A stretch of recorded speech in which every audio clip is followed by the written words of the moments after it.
mentioned to the President. The first was the manner in which these bills were passed, without any discussion, without a conversation with the opposition parties, and certainly without a discussion with the Kisans of this country who have built this country.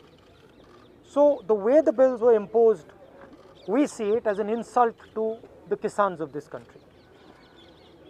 The Kisan has lost faith in the government. The Kisan does not believe that the government is acting in their interest, and that is why lakhs of them are on the streets.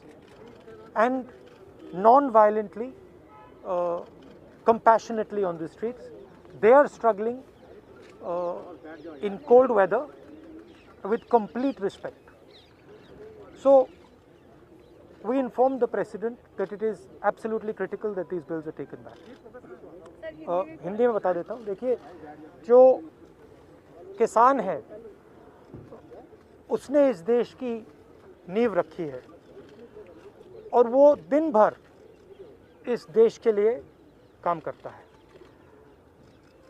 ये जो bill pass किए गए हैं ये किसान विरोधी bill हैं.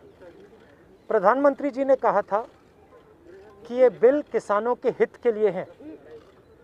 सवाल उठता है कि अगर ये बिल किसानों के हित में है तो किसान सड़कों पे क्यों खड़ा है? किसान इतना गुस्सा क्यों है?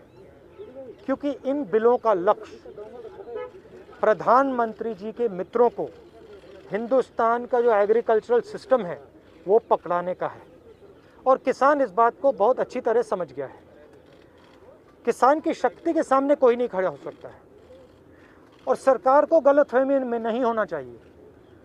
सरकार को ये नहीं सोचना चाहिए कि किसान हट जाएंगे, डर जाएंगे. किसान, हिंदुस्तान का किसान डरेगा नहीं, हटेगा नहीं जब तक ये बिल रद्द नहीं कर दिए जाए.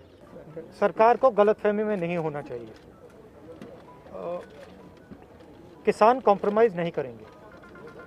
क्यों नहीं करेंगे? क्योंकि उनको समझ आ रही है बात कि अगर वो आज कॉम्प्रोमाइज़ कर गए तो उनका हिंदुस्तान में कोई भविष्य नहीं रहेगा. उनको बहुत क्लियरली ये बात समझ आ गई है कि अगर वो आज नहीं खड़े हुए, और मैं किसानों से कह रहा हूँ, अगर आप आज नहीं खड़े हुए तो फिर आप कभी नहीं खड़े हो पाओगे. और हम सब आपके साथ हैं. आप बिल्कुल घबराइए मत, हम सब आपके साथ खड़े हैं. आपको कोई पीछे नहीं हिला सकता. आप हिंदुस्तान हो. Thank you.